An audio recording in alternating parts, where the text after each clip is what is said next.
Assalamualaikum warahmatullahi wabarakatuh. Baiklah teman-teman sekalian, kali ini kita akan mempelajari yaitu pembahasan soal-soal yaitu kompetensi teknis. Baiklah, di sini langsung saja ke soal nomor 1.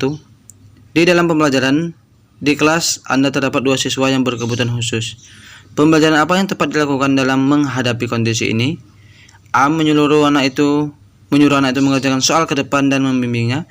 B. Membagi kelompok diskusi. C. Melakukan pembimbingan di tempat duduk mereka. D. Mengelompokkan dengan siswa pintar agar tidak bisa ikut terimbas. E. Memisahkan kedua siswa dengan siswa normal lainnya dengan perlakuan yang berbeda. Jadi di sini teman-teman sekalian, yaitu jawabannya adalah C. Melakukan pembimbingan di tempat duduk mereka. Lanjut ke soal nomor 2. Dalam sebuah kelas Anda melihat bahwa peserta didik Anda hanya mampu belajar ketika dikelompokkan dalam sebuah tim kerja. Oleh karena itu, Anda menginstruksikan kepada peserta didik untuk membagi diri mereka ke dalam beberapa kelompok. Hal ini yang Anda lakukan merupakan bagian dari, maksudnya di sini bagian dari apa? Apakah model, strategi, metode, pendekatan teknik. Jadi di sini yang dilakukan oleh guru ini yaitu untuk mengatasi kekurangan dari anak didik itu, yaitu dengan melakukan metode pembelajaran, yaitu jawaban yang paling tepat adalah C, yaitu metode pembelajaran. Lanjut ke soal nomor 3. Aspek yang berkaitan dengan perasaan, emosi, sikap, dan derajat penerimaan atau penolakan terhadap suatu objek peserta didik. A. Afektif. B. Kognitif. C. Psikomotorik. D. Emotif. Dan E. Sensitif. Jadi di sini yaitu masuk ke jenjang jawabannya adalah A. Afektif. Yaitu afektif ini adalah kemampuan untuk menyatakan emosi berdasarkan pengalaman sendiri, khususnya untuk memenuhi suatu kebutuhan atau dorongan yang mendesak. Afektif berkaitan dengan sikap dan nilai. Nah, jadi ini di sini yaitu jawaban yang paling tepat adalah jawabannya adalah A, afektif. Lanjut ke soal nomor 4. Amir menyusun soal untuk semester dengan memperhatikan ruang lingkup petunjuk dalam menulis soal. Dalam hal ini Pak Amir menyusun soal berdasarkan A. Indikator pencapaian kompetensi, B. KD, C. SI, D. Standar proses, dan E. kisi-kisi. Nomor 4 ini yaitu masuk ke dalam jawaban yang paling tepat adalah E, yaitu tujuan kisi-kisi. Nah, jadi di sini dalam hal ini Pak Amir menyusun soal berdasarkan tujuan dari kisi-kisi, yaitu maksudnya tujuan dari kisi-kisi ini adalah menentukan ruang lingkup dan sebagai petunjuk dalam menulis soal. Di sini kan Amir menyusun soal ujian semester dengan memperhatikan ruang lingkup dan petunjuk dalam menulis soal. Jadi dia ini melihat dulu ruang lingkupnya dan petunjuk, baru ke petunjuk dalam penulisan soal. Jadi Pak Amin ini menyusunkan soal berdasarkan dengan E, kisi-kisi. Yaitu teman-teman ya. Lanjut ke soal nomor 5. Seorang guru mengajar pada 2 kelas di sebuah sekolah. Di kelas pertama terdapat 8 siswa yang gagal mencapai KKM. Sementara itu di kelas kedua terdapat 12 orang siswa yang gagal mencapai kriteria kelulusan minimal.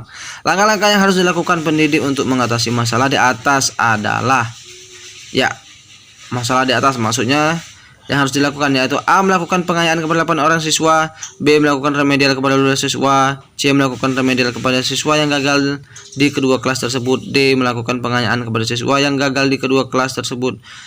E. Mengulang seluruh materi yang telah dipelajari kepada siswa yang gagal di kedua kelas tersebut. Jadi di sini teman-teman, yaitu seorang guru itu mengajar di 2 kelas. Pertama itu 8 siswa yang gagal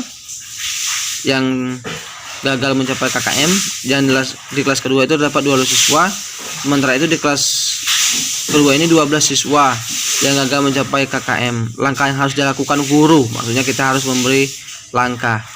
yaitu yang pas, yaitu langkah yang harus dilakukan pendidik untuk mengatasi masalah di atas. Maksudnya langkahnya. Ya, jawabannya adalah C. Melakukan remedial kepada siswa yang gagal di kedua kelas tersebut. Lanjut ke soal nomor 6, yaitu kemampuan untuk menciptakan, memiliki daya cipta atau mampu menciptakan sesuatu yang baru, baik berupa gagasan maupun alat yang relatif berbeda dengan apa yang telah ada sebelumnya. Dalam pembelajaran merupakan sikap kreatif guru ketika menyampaikan ilmu kepada siswa. Model yang sesuai dengan sikap kreatif memanfaatkan lingkungan sekitar sebagai sumber belajar adalah, ya, masuk kepada jawaban nomor 6 ini, yaitu ciri-ciri dari, ya, CTL, yaitu jawabannya yang pas adalah B, contextual teaching learning.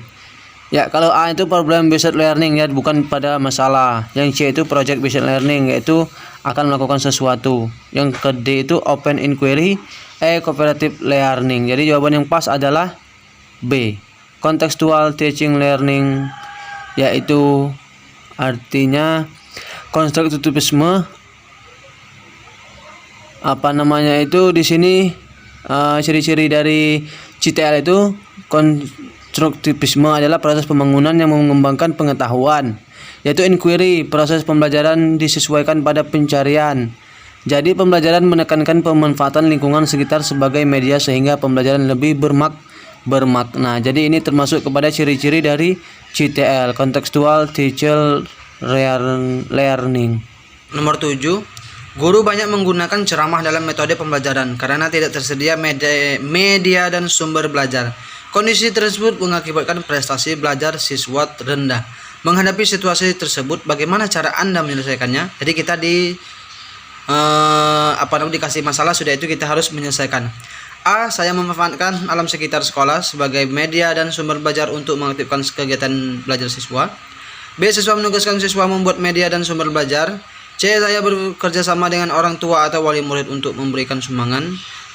D. Saya meminta siswa untuk belajar di kelas dengan tenang dan memperhatikan penjelasan guru dengan baik agar berprestasi.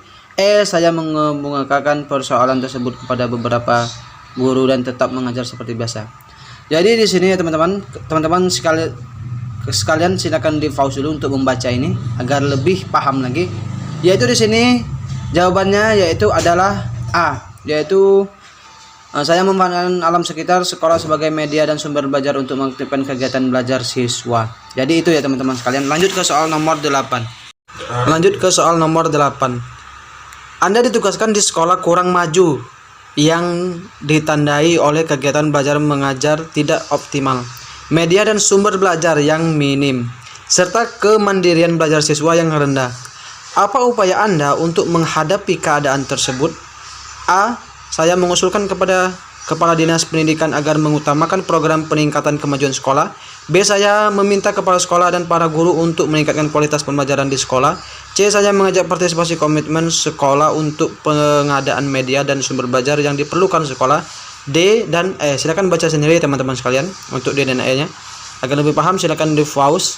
Yaitu jawaban yang paling pas di sini adalah nomor 8 ini, yaitu adalah E. Saya berusaha sekuat tenaga dan pikiran untuk menemukan cara-cara baru memajukan sekolah. Ya, di sini alasannya itu berdasarkan Permendikbud yaitu nomor 22 tahun 2016, maka komponen RPP yang yaitu E ini yaitu kepribadian. Ini menguji daya adaptasi Anda dan kreativitas Anda. Ciri-ciri adaptasi ini cepat dan tanggap terhadap perubahan, yaitu dan ciri-ciri kreatif yaitu mampu menemukan dan mengemukakan hal baru yang belum terpikirkan orang lain. Jadi jawaban yang pas nomor 8 ini adalah E. Lanjut ke nomor 9. Berikut susunan RPP yang benar terdiri atas komponen. Maksudnya di sini beberapa komponen ya teman-teman sekalian. A. Identitas, KI, KD, indikator, tujuan, materi, metode, model dan atau model, media, sumber belajar, langkah-langkah pembelajaran dan evaluasi. B. Identitas, KI, KD, indikator, tujuan, materi, metode atau model, media, langkah-langkah pembelajaran, evaluasi, sumber belajar.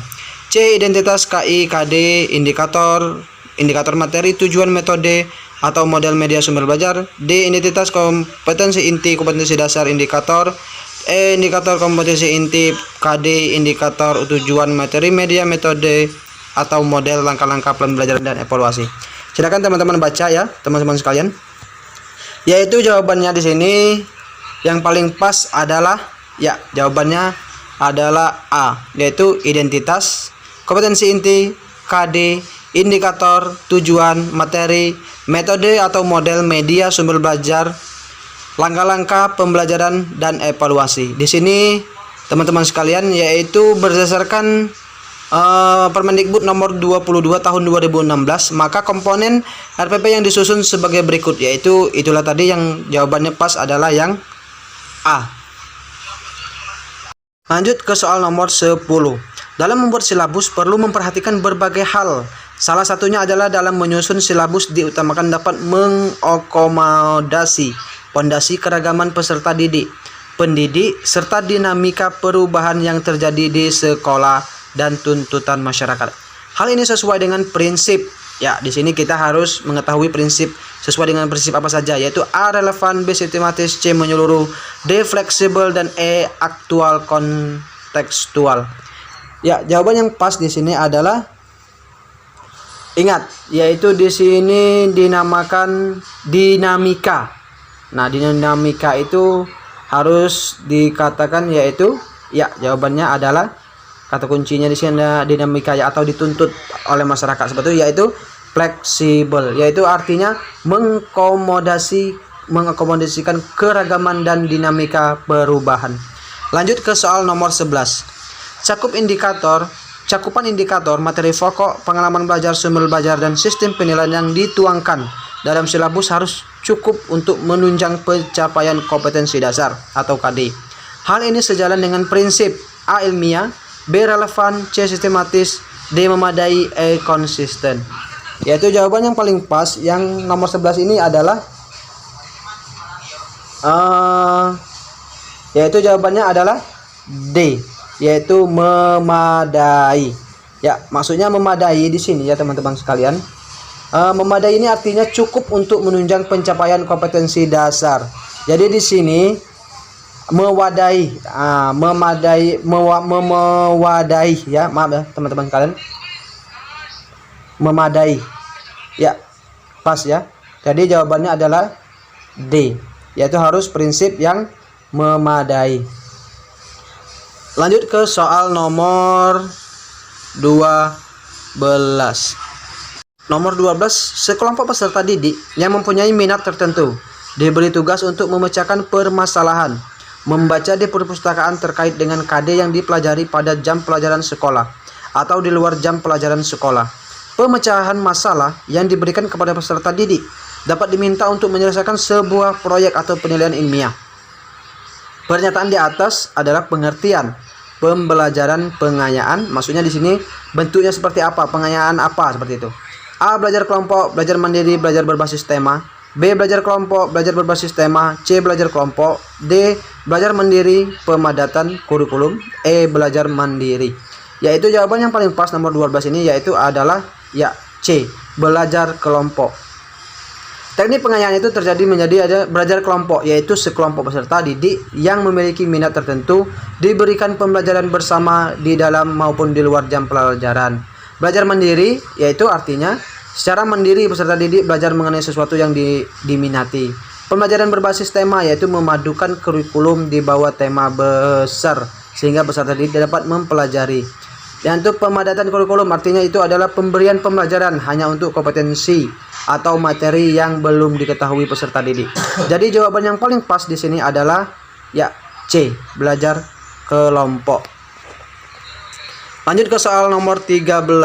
Dari hasil evaluasi tes formatif pada mata pelajaran pendidikan agama Kristen, Ibu Mary mendapat data ada siswa yang sudah mencapai atau melampaui KKM.